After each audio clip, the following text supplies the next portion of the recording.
I hired into General Motors' Hydromatic Division in 1978. It was a good job, I liked the work, and the pay was good, with benefits. But soon after, the auto industry started having problems. Hiring stopped, and gradually the plant started downsizing and closing. So I'd like to direct my question to Mr. Perot.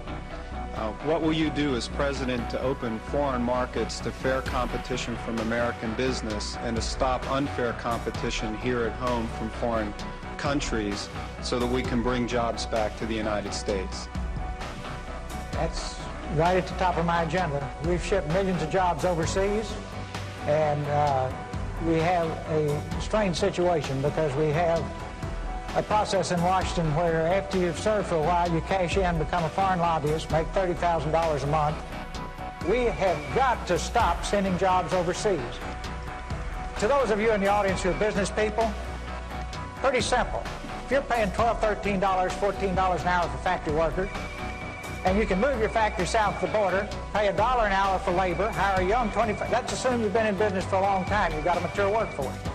Pay $1 an hour for your labor, have no health care, that's the most expensive single element making a car, have no environmental controls, no pollution controls, and no retirement, and you don't care about anything but making money, there will be a giant sucking sound going south.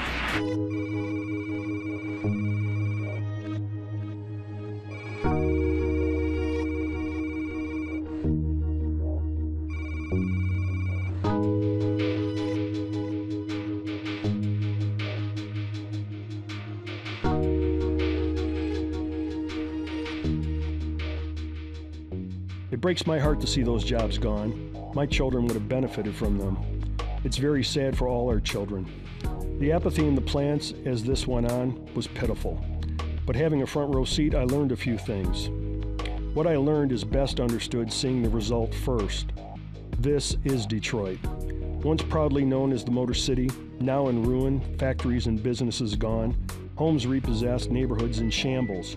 Here is the result of a treaty and international finance empowered by tyrannical government. Take a good look. It's what's in store for you.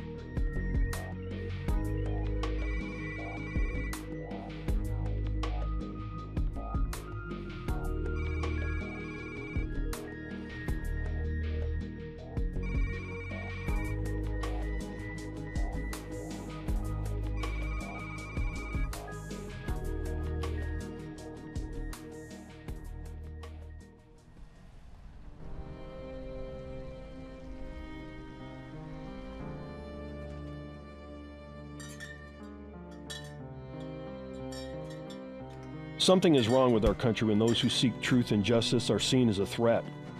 Why is the government so concerned about us? When did our ideas become dangerous? Who allowed our good jobs to be lost to slave labor and no environmental laws in foreign lands? And who brought us into illegal foreign wars with people who posed America no threat?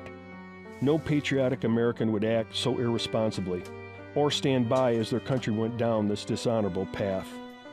Well, the crazies are still on the rise. A study by the Southern Poverty Law Center finds that the number of anti-government patriot groups has exploded over the last 4 years. According to the study, these groups typically believe that the federal government is conspiring to take Americans' guns away from them and destroy their liberties as it paves the way for a global one-world government. Well, these are groups like the Constitution Party, We Are Change, Tyranny Response Team, and Americans for a Free Republic. What kind of person would work in opposition to the rights of all Americans? Who would respect a platform spouting this type of discourse? And these anti-government patriot groups have skyrocketed in number during President Obama's time in office. There were only 149 groups back in 2008. In 2012, there are more than 1,300, and that's an increase of over 800%. Look at the chart there. Yesterday, the Southern Poverty Law Center sent a letter to Homeland Security Secretary Janet Napolitano and Attorney General Eric Holder warning that the gun control debate may lead to even more such groups being found. Sidestepping Dimitra. Rink wide, Brad Stewart in deep, throwing it towards the net. Back in front of the side. If I could go back and see what our founding fathers saw, that they were willing to take on the British Empire, their own government, was it taxation without representation, funding standing armies, restricting manufacturing? What type of men were they? How would they see us here now? It was the year 1775. eve of the American Revolutionary War, before the Declaration of Independence was signed and our constitutional republic was born. It was a time of great turmoil and strife, when we were about to stand against an impossible enemy. Despite all odds, in the end we were victorious, and the prize was freedom. Personal liberty would spark the growth of wealth that has never been seen the world over. On a new continent with true opportunity for an independent man to live, God willing, following his own natural instincts. And for a time, it was good.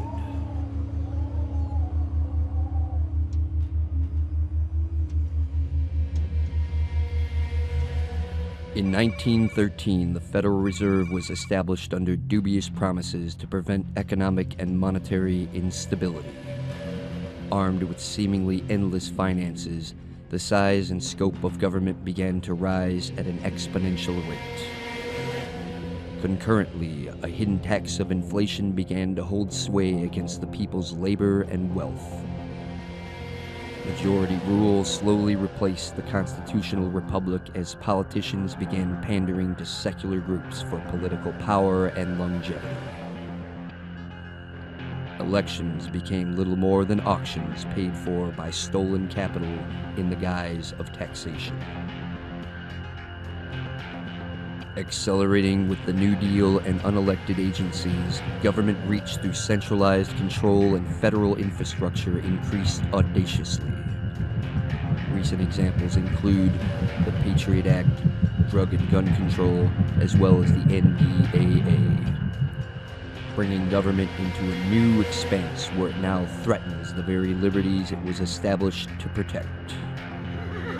As most recognized that something was wrong, far fewer were able to define exactly what it was. Sensible common law became a myriad of prohibitions, regulations, restrictions, and subsidizations that no one could ever comprehend honestly enough to comply with. An Orwellian control grid coalesced over the masses, turning seemingly harmless actions into heinous crimes with stiff penalties, leaving a paranoid public in fear of an ever more predatory state. While the looting began to reach its limits, a new scheme was contrived by some to keep the citizenry in the lap of luxury. Targeting the wealth and resources abroad under the pretext of spreading democracy, war became the health of the state. As the campaigns of plunder became more numerous, the propaganda to support them steadily increased. Returning veterans who had once believed that they were fighting in defense of our freedoms now found themselves alienated from a misinformed public, mesmerized by the bread and circus of mainstream media. The cognitive dissonance of their horrific experiences led to suicide being the leading cause of death for those in the service. Today, the debauchery of self-fulfillment governs over the minds of men, blinding them to the blight of their neighbors. If all evil needs to thrive is for good men to do nothing, then the state of modern entertainment can be considered a foregone conclusion. Unaware of international affairs and ignorant of their accord and relationship with one's own personal disposition, the populace degenerates, seeking progressively more self-gratification, concealing this ever-increasing foreboding sense of apprehension and dread.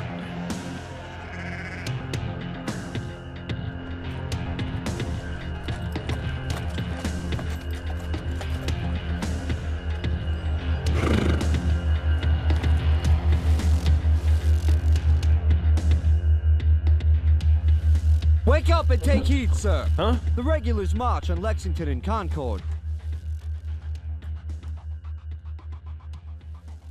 I speak to you, sir. You're talking to me? Indeed, sir. The TV's talking to me.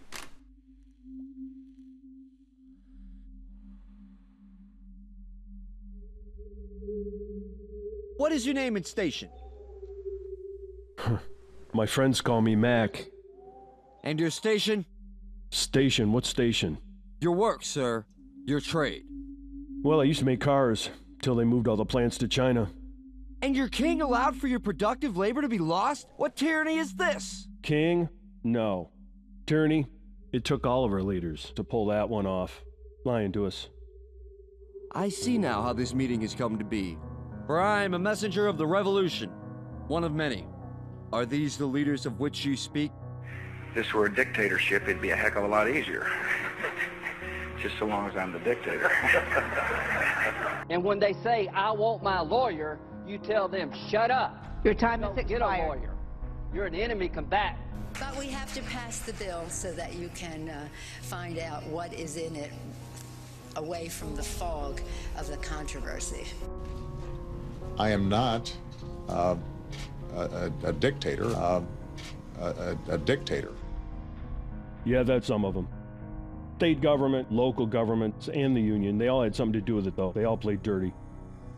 What were you saying about some march? British regulars out of Boston. They march on Lexington to arrest Adams and Hancock, and then on to Concord for our powder stores. Powder stores? What's a powder store? They seek to disarm us. Yeah, they're trying to pull that one off here, to keep us safe. And if you're not safe from tyranny armed, how will you fare when you are disarmed? Everything's going down the drain. There's just too much to deal with. You know, what can I do? Righteous indignation is a start. Careful of your apathy, for your lurking doom threatens to take all you hold dear and leave you only regret. Listen, I just want to mind my own business and live in peace. You know? Peace? You, sir, as well as I, are already at war. Listen, rats that ought to scurry to the darkness now boast the daylight. Rats, or snakes, they're pretty sneaky. And yet you sit before this box, hours each day, witness to their lies, and you refrain to act? I don't watch that. I just watch sports. Entertainment, whatever. Men in uniform playing a child's game entertains you? Nah, I watch football or hockey or the fights. Your heroes pretend to war, as your war pretends to heroes. I don't know if I like that. If that causes dismay, perhaps the notion that this box is your god will bring some repudiation? Hey, wait a minute. You know, maybe I don't go to church, but, you know, watching TV is just something to do. Something to do. George III is a fearful tyrant. He fights wars of conquest and taxes us to pay. But our clergy sermon against his evil and provide a moral view. Yeah, well, we can't find a good church. They're all 501c3, you know, hooked up with the government, talking that government line. Your plight gives me great despair. Without the God of Adam, you're a rudderless ship. You got that right. We got towed by lies into wars in Afghanistan, Iraq, Syria, Libya. Now we're in Africa. And as your treasury depletes, you are taxed more and more to feed your tyrant's lust for power. We've a great deal in common. No, we're already broke. We just keep borrowing more money. Who would loan to a country without a productive labor fighting in multiple wars? To China. That's where we sent all our industry. We're even borrowing money from the Federal Reserve Bank. What is this? Federal Reserve Bank? It's a private central bank. We gave it control of our money system 100 years ago. And they've money to lend? No, we don't have any money. They just print money and loan it to us so we pay it back with interest. No loan is made, and yet you pay it back with interest. If this is true, then for 100 years your leaders have been traitors to their people. Now I know why a perfect man could suddenly become violent and whip the money changers from his temple. Usury surely of the devil himself. Yeah, you got it. You sound like a good man. Are you going to be all right there? Worry not about me, and I thank you for your time. If I should survive this fight, I will remember your words. We must guarantee unalienable rights, freedoms of speech and religion, the right to keep and bear arms, to avoid foreign entanglements, and above all, no private central bank. Perhaps a few more. You're a good guy, but I got to tell you, writing it down doesn't guarantee it's going to get done. Of course not. Only you can do that. Hey, before you go, what's your name? Paul Revere. And Mac, throw away that TV. It's a snake in the grass.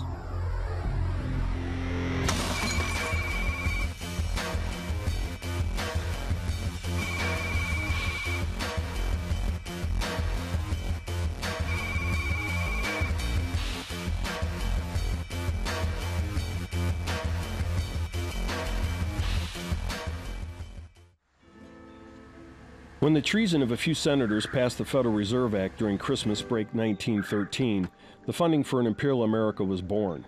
Looting of resources, consolidation of power, and military intrigue were the fruits of this betrayal. Now, 100 years later, America, as the founders imagined it, is gone. One last step in the globalist plan is to disarm us, all that remains for total domination. A once free people accepting slavery, victimhood, is not in my plans. The Second Amendment doesn't guarantee the right to have and bear arms. It's a birthright of all free people under our Creator. The Second Amendment guarantees the federal government has no say in the matter. So much for the Constitution and people who swore an oath to uphold and defend it. Each one of us will be called to account. Will we live free or on our knees? An individual who stands for truth and justice is more important than 1,000 traitors spouting lies. It was just 5% of colonial Americans that changed the world. Today, we face many of the same problems as our founders. Will we prevail as they did, or will the world lose the best example of man in a free society, the Constitutional Republic of American Free States? We all pray for a peaceful resolution to the government's usurpation of power. And it is possible. For our children, for mankind, for the love of our Creator, grant us the strength. God bless America.